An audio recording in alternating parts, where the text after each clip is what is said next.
Hello viewers, welcome back to our discussion on vibrational spectroscopy. In today's session, we will talk about vibration frequencies and their significance. The session is planned as follows, that is, to begin with, we will review what we did in the previous sessions, wherein we will try to recall what all has been covered so far in this topic. Thereafter, we will talk about skeletal vibrations, what are they, where do they come from, what do they signify, and things like that. Thereafter, we will move on to characteristic group frequencies or functional group frequencies or group frequencies as they are typically called, and see their significance. Then we will try to see what are the factors which affect group frequencies, and the factors we will be taking up would be resonance, hydrogen bonding, and the physical state of the system we are talking about. Then we will briefly touch upon the intensities of spectral lines, that means which spectral lines are going to be intense, which are not going to be intense, and so on and so forth. And towards the end, we will try to sum up what we do today. So, with that kind of a brief introduction to how we are going to proceed, let us make a beginning by recalling what we have done earlier so far. If you recall that we started our discussion of vibrational spectroscopy by seeing that how do we model a molecular vibration. We started by modeling them in terms of a harmonic oscillator, and thereafter we realized that this was not an adequate representation. We moved on to an harmonic oscillator. So, there are two things we did talk about. And in this process, when we modeled the molecular vibrations in terms of harmonic oscillator and an harmonic oscillator, we kind of made some kind of a quantum mechanical approach to that, and then saw the results what we get by assuming the molecule to be vibrating as a harmonic oscillator or as an anharmonic oscillator, and compare the two kind of results there. Then thereafter, we moved on to formulating some kind of an expression for calculating the vibrational mode of polyatomic molecules, because what happens is we started our discussion with purely diatomic molecule. It was simple.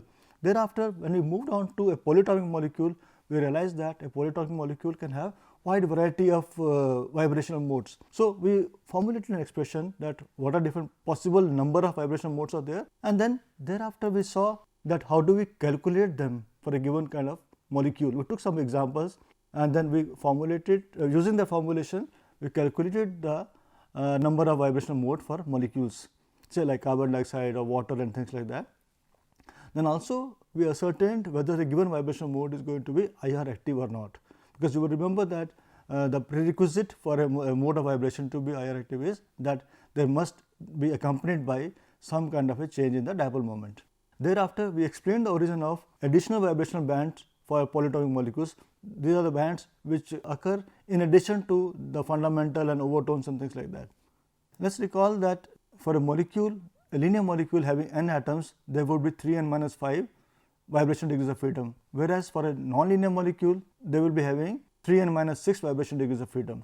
And suppose I am looking for a molecule containing n atoms, the spectrum will be very complicated one, because that will have signals arising out of the fundamentals, the fundamental vibrations which we just numbered here 3 n minus 5 or 3 n minus 6. Then also there will be the corresponding overtones, because for any fundamental vibration there will be first overtone, there will be second overtone, and so on and so forth. All that we have discussed earlier. So, essentially what I want to bring home is that the vibration spectrum of a simple molecule, a polyatomic molecule, will be quite complicated one. This complication is augmented by additional bands, they are called as combination bands. What happens is there could be bands which are arising as a combination of sum of two interacting bands. That means the frequency will be sum of the two vibration frequencies there. There could be two fundamentals. Similarly, you also have difference bands. That means the frequency of such a difference band will be difference of the two vibration frequencies.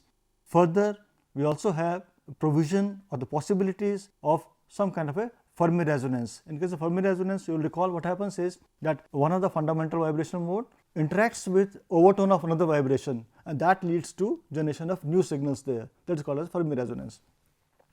Now, so all these put together make the vibration spectrum quite complicated one. We can say that the IR spectrum consists of a large number of signals that we have seen in the previous sessions also. So, that is the kind of thing we have covered so far. Now, how do we go about from here? How do we go about this? We try to see that all these signals what we get there, these signals can be put in, because basically what we want to do is we want to make use of the IR spectrum in terms of structural determination of molecules. To effect that, what we do is we group over all these frequencies into two broad groups. They are referred to as skeletal vibrations, and also the second group is your characteristic group frequencies. We will understand each one of them one by one. Let us begin with skeletal vibrations. Now, skeletal vibrations basically they arise from the coupling of vibrations over a large part of or over the complete molecule. What it means is that we have a molecule. In a molecule, there are different vibration modes are there. So, a number of vibration modes which are spread over the whole molecule, they all couple and they give rise to a vibration mode which is called as a skeletal vibration. In case of a skeletal vibration, these vibrations involve some kind of a displacement of either all or nearly all the atoms in the molecule, because that is why they are called as skeleton, and these are typically observed in the range of about 1500 to 650 centimeter inverse. Now, this is very significant here. The significant is that firstly that these vibrations which we are observing in the this region, they are quite sensitive to the steric or electronic effects in the molecule. Suppose there is a small change, there will be small structural change or electronic change in the molecule that will lead to a large change in the spectral vibration what we observe. Now, as a consequence of these, the spectrum of a molecule may have a very large number of absorption bands present over there, and these vibrations actually happen to be very unique to a molecule, and they have a very typical pattern, or as it is called as a fingerprint of the molecule as a whole. And this region which I mentioned from 1500 to 650 centimeter inverse is called as the fingerprint region. It is like the fingerprints we talk about in case of human beings, because as we know that the fingerprints of two different human beings do not match. Same is true of the molecules also, because this region is very pertinent in that sense of it. It has a very important kind of application in terms of determination of structure of molecules. We touch upon that a little later. Now, but though there are a large number of bands in this region, but you do not need to assign each one of them. What we do is we make use of the region as a whole. How do we do that? Let us see. One of the ways of using this fingerprint region is that if I have got two molecules, say there is a molecule A, suppose I have a natural sample of some compound A. I take the IR spectrum that looks something which is shown over here, it is a representative sample there. And suppose I make the same molecule in the laboratory, I want to see whether I have got the same molecule or not. What do? I run the two spectra simultaneously. That means I run one spectrum first of the natural molecule, then run the spectra of the synthetic molecule, and then see whether the fingerprint region match or not. This is a region I have to focus my attention on. So, this example given here, we find that the two spectra A and B in this region match exactly. So, we can say the molecule which we have created synthetically is identical to natural molecule over there. So, that means I am able to establish the authenticity of the compound. That is one very significant application of fingerprint region. Going further, another very important observation here, that means you may have very closely related molecules, but they will have very different fingerprints. Like in human beings, suppose there are two identical twins, even identical twins do not have the same fingerprints. Same holds true here. So, I am having two very similar molecules, propanol 1 and propanol 2. We find that this fingerprint region, the two are very different. Say for propanol, the blue spectrum here is for propanol 1 and the red one is for propanol 2. We find the two are quite different there. Let us take the expanded view of the two. Do you see that in this region we find that the fingerprints of the two molecules are very different. That is a very important tool in the hand of spectroscopist to make use of this region to establish the authenticity or otherwise of a given molecule. Let us move on to the second group of frequencies, which are called as characteristic group frequencies. These are also referred to as just group frequencies or functional group frequencies, and so on and so forth. There are a variety of ways of saying the same thing.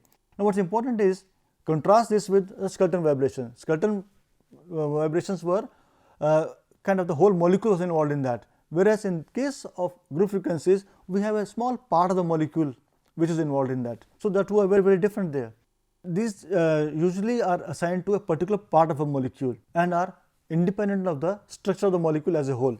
Let us try to contrast here. contrast between the skeleton vibration and group frequencies. Skeleton vibrations were pertaining to the whole molecule. Suppose there is a molecule there, the whole molecule is involved in that kind of a vibration. Whereas when I am talking about a group frequency or characteristic group, what happens is you have the bulk of the molecule, maybe there is a small functional group. So this has a different, some sort of frequencies there. Now suppose I change this bulk, but my functional group remains the same, it will have similar kind of a frequency there. That is what we mean by group frequencies. That means these frequencies pertain to a group of atoms in a molecule. A small part of the molecule is involved in that, not the molecule as a whole.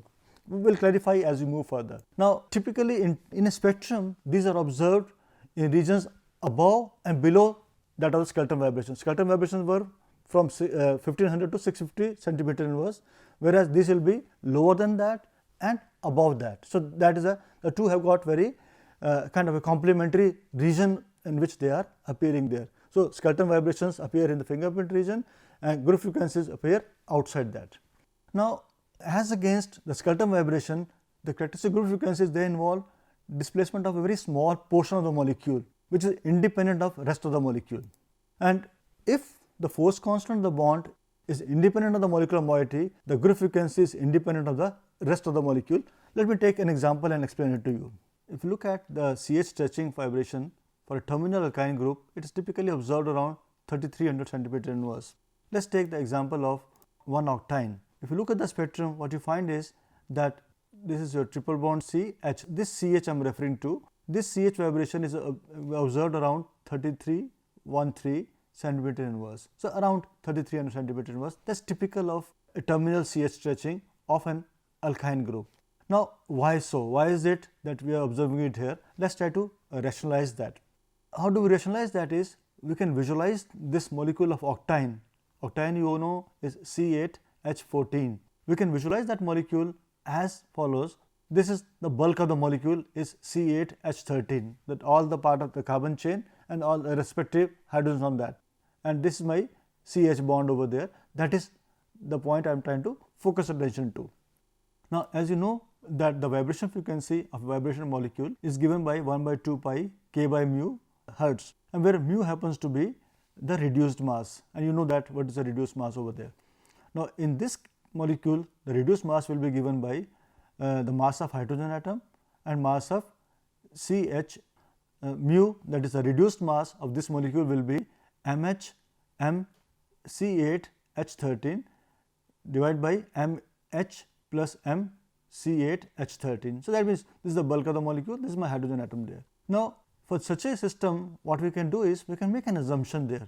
We make an assumption that the mass of C8H13 is approximately equal to mH plus m C8H13. That means this denominator I am assuming, that means basically I am trying to ignore the mass of hydrogen as compared to that of the bulk of the molecule. When I do that, so this gets ignored there, then what happens is this term gets cancelled with this term over there, and my reduced mass comes out to be just the mass of hydrogen atom. That means for this molecule, under this assuming situation, my the vibration frequency will now come out to be 1/2 pi square root of k by mH. Now my vibration frequency of this particular functional group or this particular bond here will depend only on the mass of this atom and will be independent of this bulk of the molecule. That is when we say that it is independent of the molecule there. That means only this group is of interest to me. So in such a situation, if you try to compute, it will come out to be what is experimentally observed. Now instead of, if it happens to be C8H13 or maybe if it happens to be C9H15 or so on and so forth, if this bulk increases, still this will remain the same. This assumption will be true and my observation will be holding true there. But there is a small word of caution here, that is this kind of an approximation does not hold good for small or lighter molecules, because in that case this validation will not be there. That means the assumption which we make here, that we can ignore the mass of hydrogen atom as compared to the bulk of the molecule there, may not hold true if the molecule happens to be a simple molecule there. So that is the way we rationalize the so called constancy of group frequencies of the molecules as observed in the IR spectrum there. Now let us take some examples there. Typically alcohols will have the group frequencies in the range of about 3200 to 3600 centimeter inverse. Now if you look at a CH, that means I am talking about the vibration frequency of carbon hydrogen bond. In case of alkanes, that is the kind of range we have, about 2850 to 2960. That of alkenes, it becomes slightly more, that is 3020 to 3080.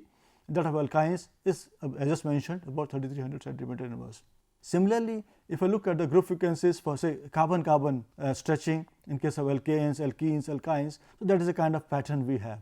Alkanes will be 1200, 1650 and so on and so forth. Carbonyl group or ketones typically will have vibration frequencies of the order of about 1700 centimeter inverse. There are many more. If you look into any book on IR spectrum or any spectroscopy book, it will give you a large number of tables wherein all these have been compiled together, because they are quite useful in terms of interpreting IR spectrum, because IR spectrum we want to use it to find out the structure of a molecule. So, these tables become very handy over there.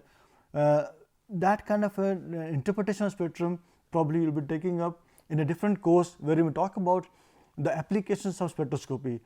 In this course, which is purely based on the conceptual part or the physical chemistry part of it, we are talking about the concept of it. The applications we will be taking up in a course of organic chemistry, which will be done separately there. Okay. Now, these group frequencies, they follow very logical trends, and you have to remember here that is that equation I just mentioned, the vibration frequency, that frequency that nu is equal to 1 by 2 pi k by mu is a very important formula for us, which is very handy there. Let us see how does it help us. Now, if you look at, suppose I am trying to compare the vibration frequencies, some bonds there, say CH, CD, CC. So, in all these three, what we do is we are keeping one of the atoms constant, say carbon, and the second atom I am changing from hydrogen to deuterium to carbon there. Now, I am increasing the mass of the atom there. So, what happens as a consequence of that? What will happen is, atom happens to be heavier, the reduced mass will change, reduced mass will become large. As a consequence, it will become large because reduced mass is m1 into m2 by m1 plus m2. So, if m2 increases, reduced mass increases, and since reduced mass happens to be in the denominator in this formula, what will happen? The vibration frequency will decrease, and that is what we are observing here. Say for CH, it is about 3000 centimeter inverse, CD it happens to 2100, CC it comes out to be 1200. So, there is a clear cut observation of this particular formula is there. Now, but we have to see here that in this formula we are just trying to interpret or trying to argue out on the basis of just one parameter, that is the reduced mass. Even the K also matters there, because these three bonds I am talking about, CH, CD, CC, will have different values of K also. That means bond strength also is going to matter. There will be determinant in the determination of this vibration frequency there, but we are ignoring for the argument's sake there. That means we are assuming that they happen to have the same bond strength, which they do not have it. But all said and done, the order, the pattern remains what is expected from the formula over here. That is one observation. Going further, what we see is that stronger the bond between a pair of atoms, higher is the vibration frequency. Let us take some examples here. Say look at CC bond, CC single bond, CC double bond, CC triple bond. In this case, what we have done is both the atom in the three systems here, they remain the same. As a consequence, what happens is our reduced mass becomes constant. So, that means in this case, the factor which is going to determine the vibration frequency will be just the K, that is the force constant there, or the bond strength, so to say. And if you look at the bond strengths here, the bond energies, which is about 83, 146 and 200 kilocalories per mole for these three bonds here. As a consequence, what we see is that as K is increasing, so is the vibration frequency there. So, there is a one-to-one correlation. Similarly, we can see for CN single bond, CN double bond, CN triple bond, we find that the bond strength is increasing, so is the vibration frequency. So, they are very straightforward, because this formula I just mentioned is very important for us. Now, let us move a little further and see what are the factors which affect these kind of group frequencies. And the factors happen to be, I will be just talking about the three of such factors. One is resonance, the second one is hydrogen bonding, and the third one is the physical state. Let us take these one by one. First, resonance. Suppose there are certain groups having comparable vibration frequencies in isolation. Suppose I have got a carbonyl group, say about 1700 centimeter inverse. That is a kind of vibration frequency, typical value for that. Or you have an alkene say around 1650 centimeter inverse or so. So, when the two of such groups which have vibrational frequencies in the neighborhood, they are present in a molecule together. Say, I will take the example here. What I am saying is, if I look at a ketone, a carbonyl group, it has a typical value of 1700 or 1710 centimeter inverse. But if I have a carbonyl group which is in the neighborhood of an alkene, which also has a vibrational frequency around 1615 or 16, around that range. So, what happens is they undergo resonance there. That means, what happens is you can have the movement of electrons as shown over there. As a consequence, what happens, if you look at this here, you had C double bond O. It was a double bond with this kind of vibrational frequency.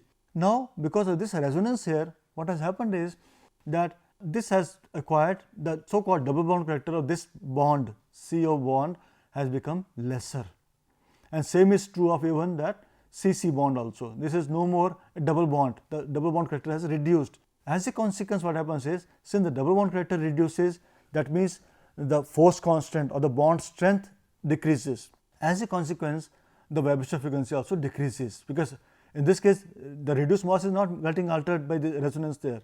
Because of resonance, it is the force constant or the bond strength which is getting reduced, and thereby the vibrational frequency also comes down there. So, there are three more examples here. So, you can see a carbonyl group here in conjugation with an alkene here, another example, yet another one. You find that each one of them has got roughly similar kind of a vibrational frequency, which is different from what we had in case of an isolated carbonyl group. These all are carbonyl group frequencies there. So, you find that from about 1710 it has come down to 1687, 1690 or 1685. So, that is the kind of observation we have. So, I would like you to mark one simple thing here, that is, if anything which happens to the molecule, and as a consequence of that, suppose some bond becomes stronger, the vibration frequency will increase. If the bond becomes weakened, the vibration frequency will come down. So, that is a golden rule, so to say, because in a molecule, if some effect is there, we are not changing any part of the molecule. So, any external effect, the molecular structure remains the same. So, in the formula that nu to be equal to 1 by 2 pi k by mu, it is a k which is going to determine the vibration frequency there. So, anything which changes k, it increases k, vibration frequency will increase. If it decreases k, the vibration frequency will come down. You can see here also, because if you look at the vibration frequency of this particular part of the molecule, this is CC single bond. Because of this resonance there, it has acquired some kind of double bond character. So, the vibration frequency pertaining to this particular bond, I am just putting it just for sake of it, that will be now increased there, because the bond strength has become more. I am sure that this golden rule you will keep in mind. Let us move further a little. Let us take the second factor which affects the group frequencies, and that happens to be hydrogen bonding. And I am sure that you all know that hydrogen bonding is observed in systems containing a proton donor, that means some kind of an XH, something which can give a hydrogen atom, and a proton acceptor. They are not giving out, it is just a part of a molecule, a group in a molecule which can provide a hydrogen atom for hydrogen bonding. And in a second molecule or in the same molecule, you can have a part of the molecule, an acceptor, in this case I am depicting as Y, that can bind to this hydrogen atom. Let me take some examples here. Now, this X and Y are electronegative in nature, and Y also possesses a lone pair of electrons. Let me take some examples here. Common donors are, say, a carboxyl group, an hydroxyl group, NH2, CONH2. So, all of them have got hydrogen that can lend itself for hydrogen bonding. And on the other hand, the common acceptors are typically oxygen, say a carbonyl group. And the carbonyl group oxygen atom has got lone pairs on that. So, that can accept a proton to bind with that. It is not, there is no transfer of proton there, it is just that the proton can interact with it, or some kind of nitrogen atom could be there, or halogens are there. So, they are the ones which are the contributor of a hydrogen bond formation between the molecules or within the molecule. Now, let me take what happens as a consequence of hydrogen bonding. What happens as a consequence is that because of hydrogen bonding, the force constants of the bonds, that means the donor and the acceptor, they get altered, and as a consequence the vibration frequency also changes. Let me take an example. Suppose you got this is a carboxylic acid. This is a very standard typical example to quote here. that is called as a dimerization of a carboxylic acid.